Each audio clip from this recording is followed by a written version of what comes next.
Bayangkan sebuah dunia yang masih sangat sepi. Belum ada kota, belum ada hukum, bahkan belum ada konsep tentang apa itu kematian. Di dunia yang baru ini, hiduplah sebuah keluarga pertama. Namun di tempat yang seharusnya penuh kedamaian ini, justru lahir sebuah dosa yang akan mengubah sejarah umat manusia selamanya. Hai, Assalamualaikum teman-teman semuanya. Apa kabarmu hari ini? Semoga kamu semua selalu dalam lindungan Allah Subhanahu wa Ta'ala. Kembali lagi sama aku di sini di ruang Muslimah Berkisah.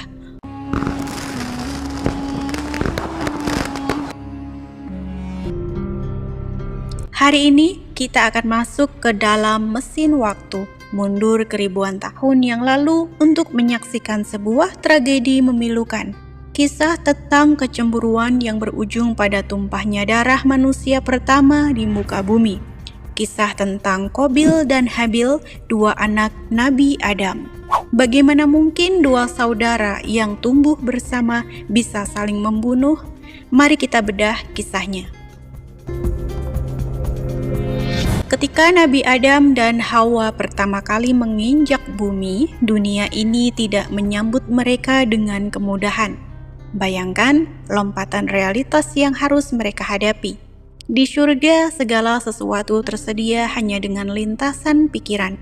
Tidak ada rasa lapar yang menyiksa, tidak ada terik matahari yang membakar kulit, dan tidak ada rasa lelah yang membuat tulang terasa patah. Namun di bumi, segalanya harus dimulai dari nol. Bumi purba saat itu adalah alam liar yang belum terjamah. Nabi Adam harus belajar bagaimana menebang pohon, membuat tempat berlindung dari badai, mencari sumber air bersih, dan mengenali mana buah yang menyehatkan serta mana yang beracun. Hawa yang di surga selalu diliputi dengan kedamaian, kini harus merasakan peluh, dinginnya angin malam, dan ketakutan akan binatang buas yang mengintai di balik semak-semak. Mereka adalah dua manusia pertama yang membangun peradaban dari ketiadaan. Setiap jengkal tanah yang mereka pijak adalah teka-teki, dan setiap hari adalah perjuangan untuk bertahan hidup. Di tengah kesunyian bumi yang maha luas itulah harapan baru akhirnya lahir. Rahim Hawa mulai terisi. Kesunyian bumi pecah oleh tangisan bayi pertama, dan sesuai dengan ketetapan Allah untuk mempercepat perkembangbiaknya umat manusia, Hawa tidak melahirkan satu anak, melainkan sepasang anak kembar, laki-laki dan perempuan. Kemudian lahirlah Qabil bersama saudara kembar perempuannya yang bernama Iklimah. Selang beberapa waktu kemudian, Hawa kembali mengandung dan melahirkan pasangan kembar kedua, yaitu Habil bersama saudara kembar perempuannya yang bernama Labuda. Sejak tangisan pertama mereka di bumi, garis takdir seolah sudah membisikkan bahwa kedua anak laki-laki ini akan tumbuh menjadi dua kutub yang saling bertolak belakang.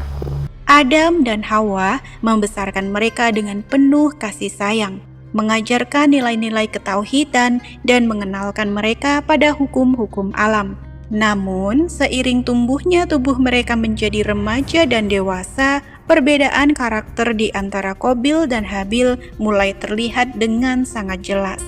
Perbedaan yang kelak akan mengubah sejarah umat manusia selamanya. Mari kita lihat Qabil terlebih dahulu. Sebagaimana anak sulung, Qabil tumbuh menjadi pria dengan fisik yang kuat dan pembawaannya yang keras. Ketika tiba waktunya untuk memilih peran dalam membantu keluarga, Qabil memilih untuk mengolah tanah. Dia menjadi seorang petani. Namun, menjadi petani di awal penciptaan bumi bukanlah hal yang romantis. Tanah bumi saat itu belum sepenuhnya subur. Qabil harus berhadapan dengan tanah yang keras, berbatu, dan dipenuhi akar-akar liar yang mencengkram kuat. Setiap hari, dari terbit fajar hingga matahari tenggelam, Qabil harus mengerahkan seluruh tenaga fisiknya. Dia membelah batu, membalikan tanah yang kering, membendung aliran air, dan bertarung melawan cuaca ekstrim demi menumbuhkan sebutir gandum. Pekerjaan ini membuat Qabil menjadi sosok yang mandiri, namun di sisi lain menumbuhkan ego yang tebal di dalam dadanya. Dia melihat hasil panennya bukan sekedar sebagai berkah, melainkan sebagai bukti kerja kerasnya sendiri. Dia merasa karena dialah yang memeras keringat paling banyak di atas tanah yang keras itu, maka dialah yang paling berhak atas segala aturan di dalam keluarga. Berbeda dengan kakaknya, Habil tumbuh dengan pembawaan yang jauh lebih tenang, teduh, dan penuh dengan empati. Habil memilih jalan hidup yang berbeda. Dia memilih menjadi seorang penggembala. Jika Qabil bertaruh dengan benda mati, yaitu tanah dan batu, maka Habil setiap hari berinteraksi dengan makhluk hidup. Habil menghabiskan waktunya di padang-padang rumput, menuntun kawanan dombanya mencari makan. Tugas seorang penggembala tidak membutuhkan otot yang besar untuk memukul, melainkan membutuhkan kepekaan hati. Habil harus tahu kapan dombanya merasa haus, mana domba yang sedang sakit, dan bagaimana melindungi kawanan yang lemah dari ancaman hewan pemangsa tanpa harus kehilangan kendali diri. Habil melihat dunia dengan kacamata penuh kesyukuran.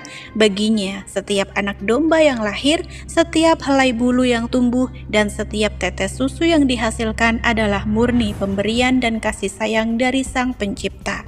Hal ini membentuk Habil menjadi pribadi yang tulus, berserah diri, dan tidak memiliki ambisi duniawi yang berlebihan. Qabil terbiasa dengan hubungan sebab akibat yang mekanis dan keras. Jika aku tidak memukul tanah ini tidak akan menghasilkan buah. Pola pikir ini perlahan-lahan menumbuhkan delusi kontrol. Qabil merasa bahwa dirinya pemegang kendali atas hidupnya. Ketika seseorang merasa menjadi pusat dari usahanya sendiri, sifat egois, posesif, dan enggan berbagi akan mulai berakar. Dia menganggap hasil buminya adalah hak miliknya yang mutlak, bukan titipan. Sebaliknya, Habil hidup dalam ekosistem ketergantungan dan kasih sayang. Domba-domba tidak bisa dikendalikan dengan kekerasan. Mereka harus dibimbing dengan kelembutan. Menjadi penggembala melatih Habil untuk menekan egonya demi kenyamanan makhluk lain.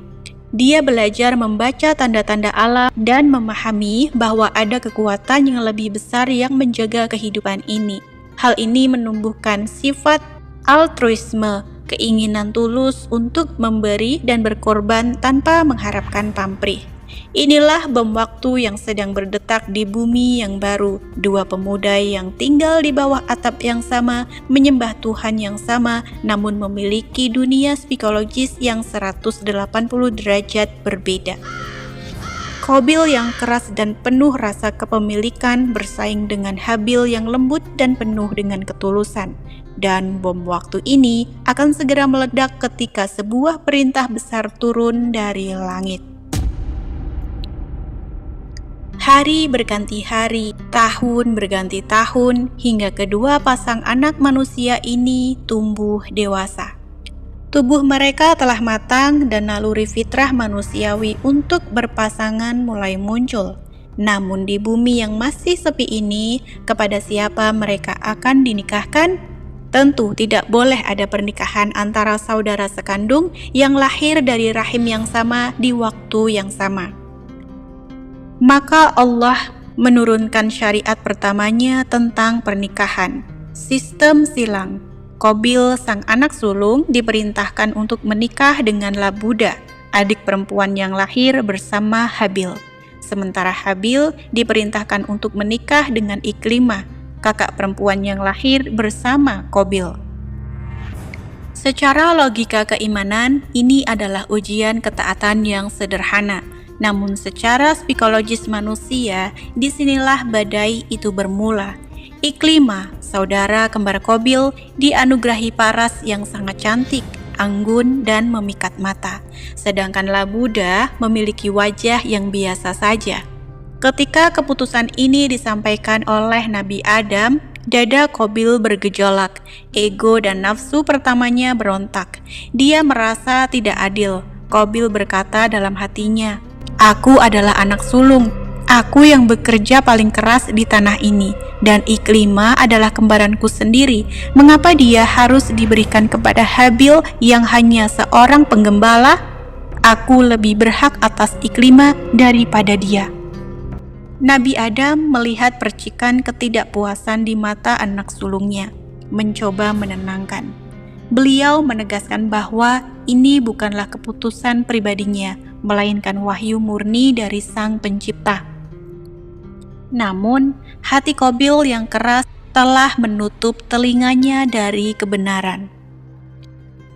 Melihat jalan buntu yang dihadapi oleh anak-anaknya, Nabi Adam atas petunjuk Allah menawarkan sebuah solusi yang adil, sebuah ujian spiritual untuk menentukan siapa yang paling tulus di antara keduanya.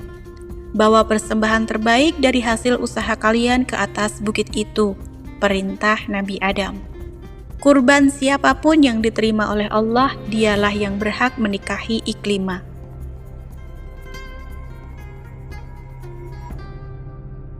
Ini bukan sekedar sayembara, ini adalah ujian hati. Allah tidak membutuhkan daging domba ataupun tumpukan gandum. Yang sedang diuji di sini adalah kadar ketakwaan, rasa syukur, dan penghormatan mereka kepada Sang Pencipta. Qabil dan Habil pun kembali ke ladang dan padang rumput mereka masing-masing untuk mempersiapkan persembahan mereka. Disinilah watak asli keduanya terpancar makin benderang. Mari kita saksikan apa yang terjadi di padang rumput Habil. Begitu mendengar perintah kurban, hati Habil dipenuhi rasa takzim. Dia tidak berpikir dua kali. Dia berjalan mengitari kawanan ternaknya, matanya menyapu setiap sudut padang rumput. Habil berpikir keras. Apa yang bisa kuberikan sebagai tanda terima kasihku kepada Tuhan yang telah memberiku segalanya? Dia tidak mencari yang biasa-biasa saja. Dia mencari yang terbaik dari yang terbaik. Akhirnya matanya tertuju pada seekor domba jantan yang luar biasa. Domba yang paling gemuk, bulunya putih bersih tanpa cacat, sehat dan merupakan maskot dari seluruh hewan ternaknya. Memisahkan domba itu dari kawanannya tentu menguras emosi, karena itu adalah aset terbaiknya. Namun bagi Habil, memberikan yang terbaik untuk Allah adalah sebuah kehormatan mutlak. Dengan penuh kelembutan, dia menuntun domba gemuk itu menuju bukit. Sekarang alihkan pandangan kita ke ladang Qabil. Suasana di sana sangat kontras.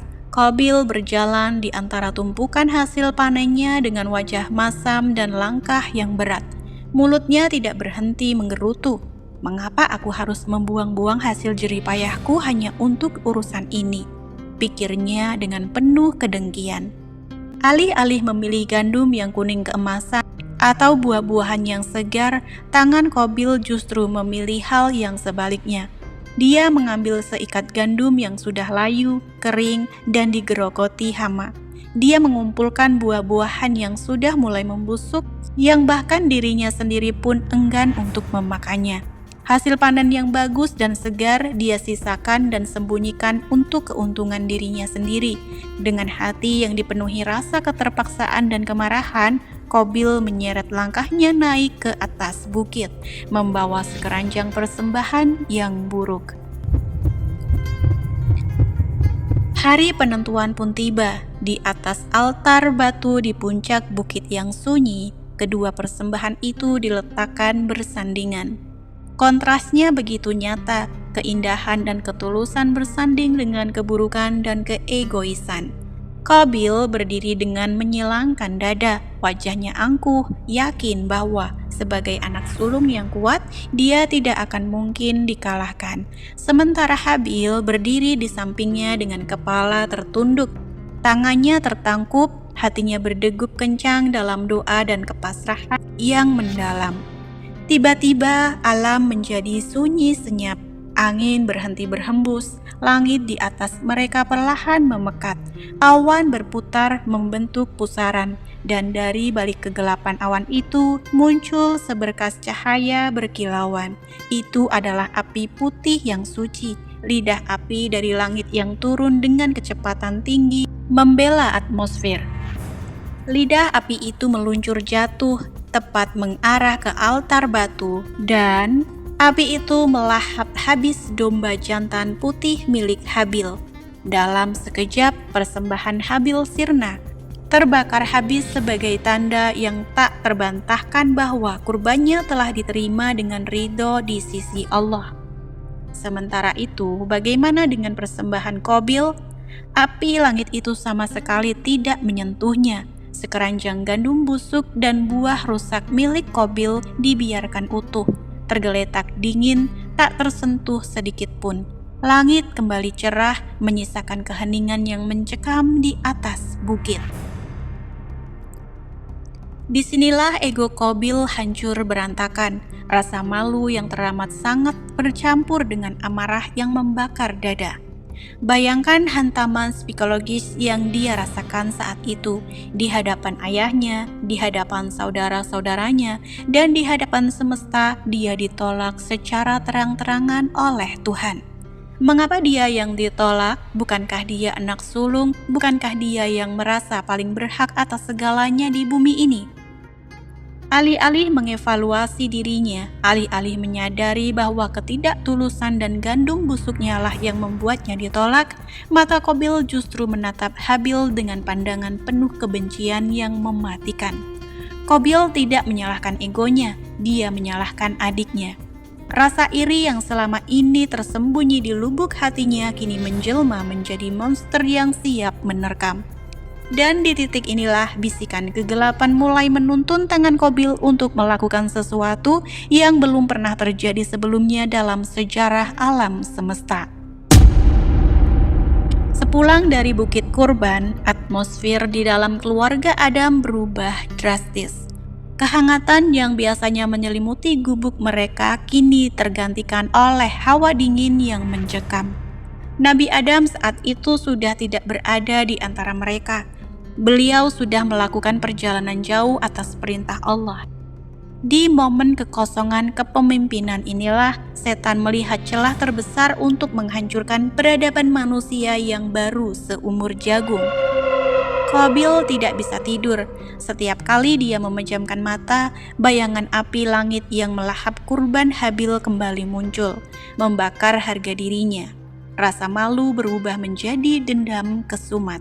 Logikanya telah mati, digantikan oleh satu kesimpulan hitam. Selama Habil masih hidup, aku akan selalu menjadi orang yang kalah. Hingga pada suatu hari, di sebuah sudut tempat yang sunyi, jauh dari pandangan Hawa dan saudara-saudaranya, Qabil akhirnya melangkah menghadang Habil. Langkah kakinya berat, tatapan matanya kosong, namun penuh dengan amarah. Pertemuan ini akan melahirkan dialog paling legendaris sekaligus paling memilukan dalam sejarah Al-Quran. Qabil berdiri tepat di depan adiknya, nafasnya memburu. Dengan suara yang gemetar menahan amarah yang meledak-ledak, dia melontarkan ancaman yang membuat malaikat di langit menahan nafas. "Aku benar-benar akan membunuhmu." Kalimat itu meluncur begitu saja. Sebuah kata yang belum pernah diucapkan oleh manusia manapun sebelumnya di atas bumi. Membunuh. Sebuah konsep yang asing namun mengerikan. Mendengar ancaman mati dari darah dagingnya sendiri, Habil tidak membalas dengan bentakan. Dia tidak memasang kuda-kuda untuk bertarung. Habil menatap mata kakaknya yang merah membara, bukan dengan ketakutan melainkan dengan rasa kasihan yang mendalam. Dengan ketenangan seorang kekasih Allah, Habil menjawab sebagaimana yang kelak diabadikan dalam surah Al-Maidah. Sesungguhnya Allah hanya menerima kurban dari orang-orang yang bertakwa. Sungguh jika engkau menggerakkan tanganmu kepadaku untuk membunuhku, aku sekali-kali tidak akan menggerakkan tanganku kepadamu untuk membunuhmu. Sesungguhnya aku takut kepada Allah, Tuhan seluruh alam. Habil mencoba mengetuk pintu hati kakaknya yang telah terkunci. Dia mengingatkan, "Wahai kakakku, bukan aku yang membuat kurbanmu ditolak, melainkan hatimu sendiri. Bertakwalah." Habil juga menegaskan sebuah prinsip mulia. Dia memilih untuk menjadi korban yang dizalimi daripada harus menjadi pelaku kezaliman. Dia menolak untuk membalas kekerasan dengan kekerasan karena rasa takutnya yang teramat besar kepada Allah. Namun nasihat selembut sutra itu justru terasa seperti siraman bensin di atas api bagi dada Qabil. Qabil berbalik dan pergi, namun niat buruknya tidak padam. Dia justru semakin mengkristal. Niat untuk membunuh telah bulat di kepala Qabil, namun ada satu masalah besar yang dihadapi Qabil secara teknis. Dia bingung bagaimana cara membunuh seorang manusia. Saat itu, belum pernah ada manusia yang mati di bumi. Tidak ada contoh, tidak ada senjata tajam, tidak ada cetak biru tentang bagaimana cara menghentikan nafas kehidupan dari tubuh seseorang. Qabil dilingkupi kebingungan yang menyiksa di dalam kegelapan hatinya. Di saat manusia pertama berada di puncak kebingungan untuk berbuat dosa, iblis tidak akan tinggal diam. Iblis kemudian menjelma menjadi sesosok makhluk di hadapan Qabil. Untuk memberikan tutorial atau contoh nyata, iblis mengambil seekor hewan di depan mata Qabil yang sedang mencari jawaban. Makhluk penjelmaan iblis itu mengambil sebuah batu besar yang tajam dan berat. Iblis menghantamkan batu itu ke kepala sang hewan berulang kali sampai darahnya mengalir dan hewan itu kaku tak bernyawa. Qabil tertegun, matanya berbinar menyaksikan pemandangan mengerikan itu. Sebuah pemandangan hitam masuk ke dalam otaknya. Begitu rupanya, kepala. Hancurkan kepalanya dengan batu, maka dia akan diam selamanya. Darah pertama di bumi. Waktu yang dinantikan oleh kegelapan akhirnya tiba. Qabil mengintai Habil yang sedang tertidur lelap. Habil, sang adik yang tulus, tidur dengan tenang tanpa menaruh curiga sedikit pun bahwa maut sedang berdiri tepat di atas kepalanya. Qabil melangkah mendekat, setiap jengkal langkahnya adalah jembatan menuju dosa terbesar pertama di bumi. Dia berdiri tepat di samping kepala Habil. Rasa ragu sempat melintas, namun bisikan iblis kembali membakar telinganya. Qabil mengangkat batu besar itu tinggi-tinggi dengan kedua tangannya. Otot-otot lengannya menegang, sinar bulan memantul di permukaan batu yang dingin. Dan dengan seluruh kebencian yang tersisa di dalam dadanya, Qabil menghantamkan batu itu ke bawah. Selesai. Pembunuhan pertama dalam sejarah manusia telah genap terjadi. Jiwa yang suci itu telah pergi kembali kepada Tuhannya. Darah manusia untuk pertama kalinya tumpah, merembes masuk dan membasahi tanah bumi yang kering. Qabil berdiri terpaku, nafasnya terengah-engah, menatap tubuh adiknya yang kini tak lagi bergerak. Kegelapan telah menang dan bumi tidak akan pernah sama lagi setelah detik ini. Amuk amarah yang tadinya membakar dada Qabil seketika padam, digantikan oleh keheningan yang luar biasa mencekam. Gemuruh di kepalanya hilang, menyisakan pemandangan yang tak pernah dia bayangkan sebelumnya. Di bawah kakinya, Habil tergelak kaku. Qabil mencoba memanggil nama adiknya. "Habil, bangun!" Namun tidak ada jawaban. Qabil menggoyang-goyangkan tubuh Habil, tetapi tubuh itu terasa dingin dan berat. Untuk pertama kalinya, Qabil berhadapan dengan apa yang disebut dengan kematian. Nyawa yang ditiupkan oleh Sang Pencipta telah runtuh akibat tangannya sendiri. Disinilah badai psikologis kedua menghantam Qabil. Jika sebelumnya dia dilingkupi kebingungan tentang bagaimana cara membunuh, kini dia dihadapkan kepada kebingungan yang jauh lebih menyiksa. Apa yang harus kulakukan dengan tubuh ini? Saat itu belum ada kuburan di bumi, belum ada ritual pemakaman. Qabil tidak tahu bahwa tubuh manusia yang sudah kehilangan nyawa akan membusuk dan kemudian hancur. Karena rasa takut yang teramat sangat akan kepulangan ayahnya, yaitu Nabi Adam, dan rasa enggan meninggalkan jasad adiknya begitu saja di alam liar, Qabil mengambil keputusan yang sangat tragis. Dia mengangkat jasad Qabil, memikulnya di atas pundaknya, dan mulai berjalan tanpa arah tujuan.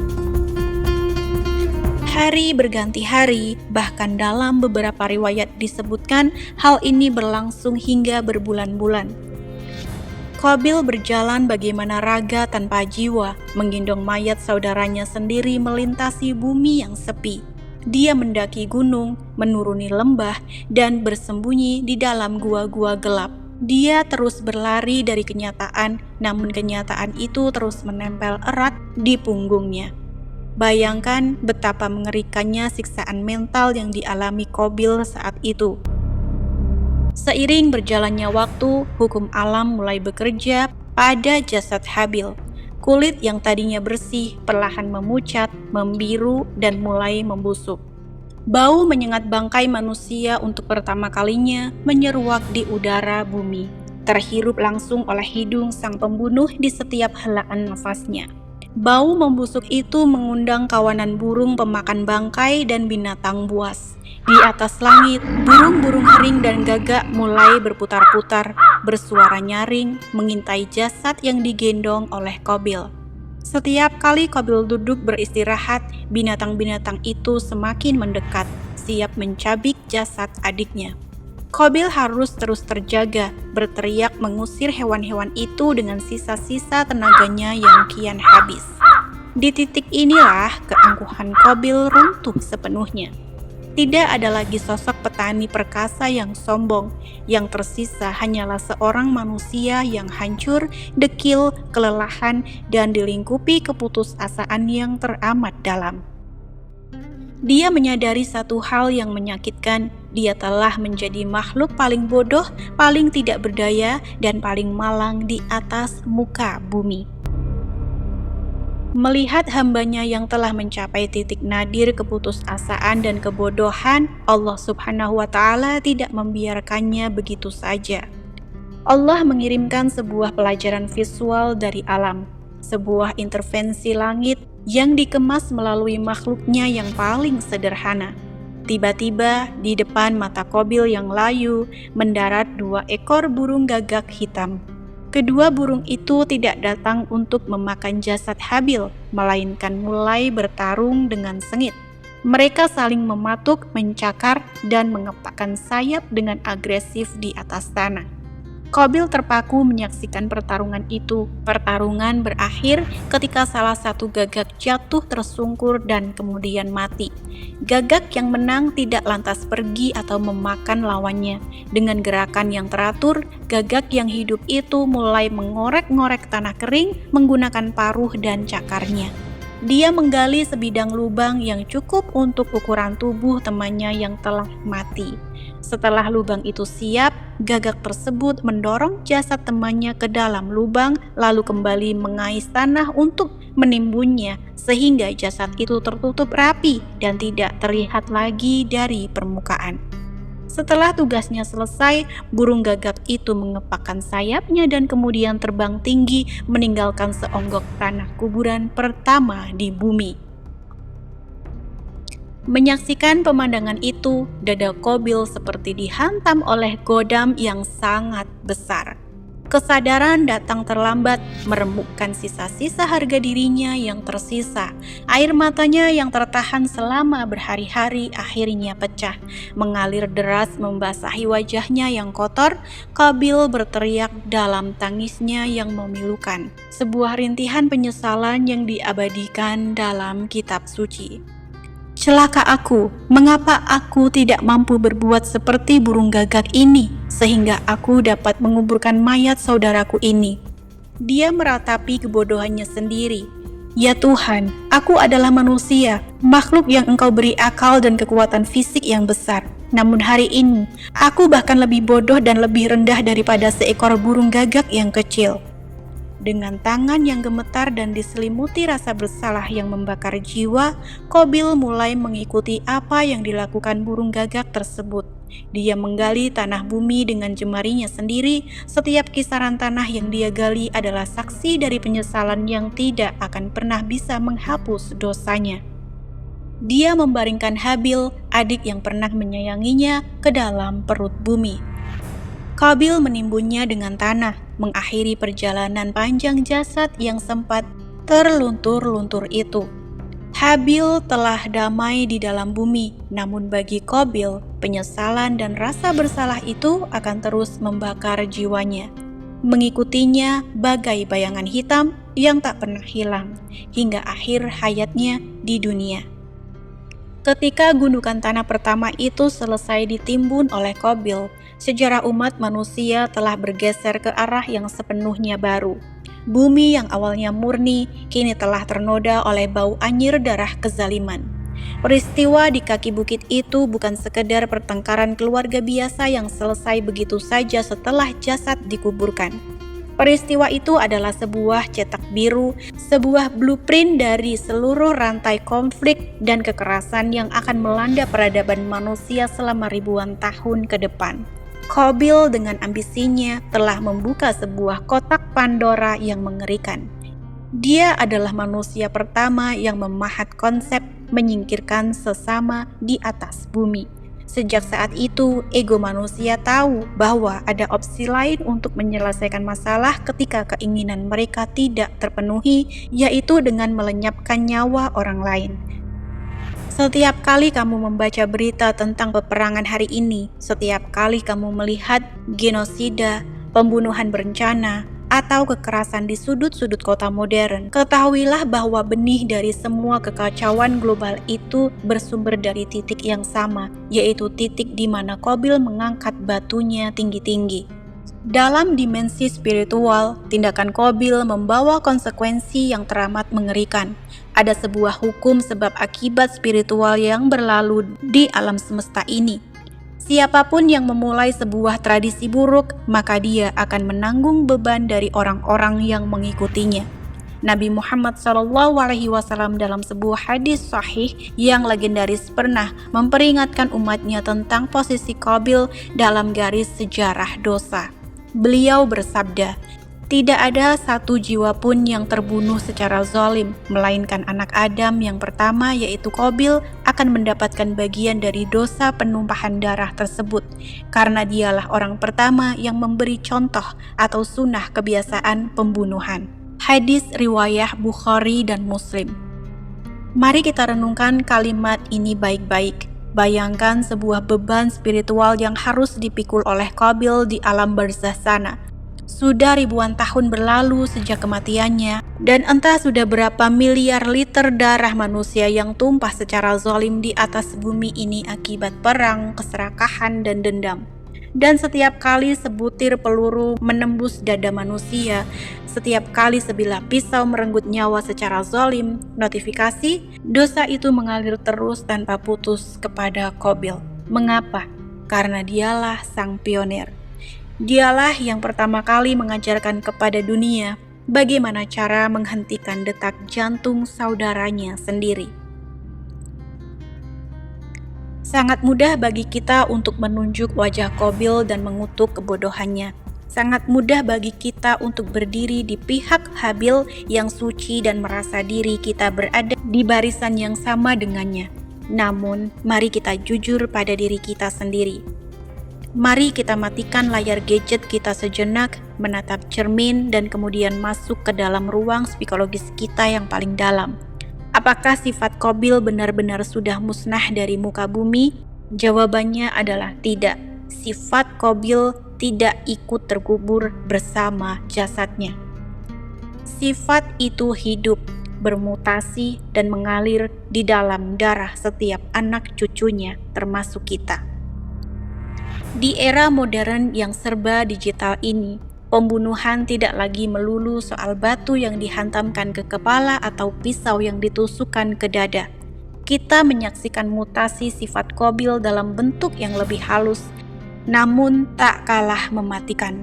Ketika kamu membuka sosial media, lalu melihat pencapaian orang lain, melihat rumah baru mereka, karir sukses mereka, atau kebahagiaan keluarga mereka, lalu terbesit rasa tidak nyaman di dada kamu, rasa ingin agar nikmat itu hilang dari mereka, disitulah benih Qabil sedang menyapa kamu.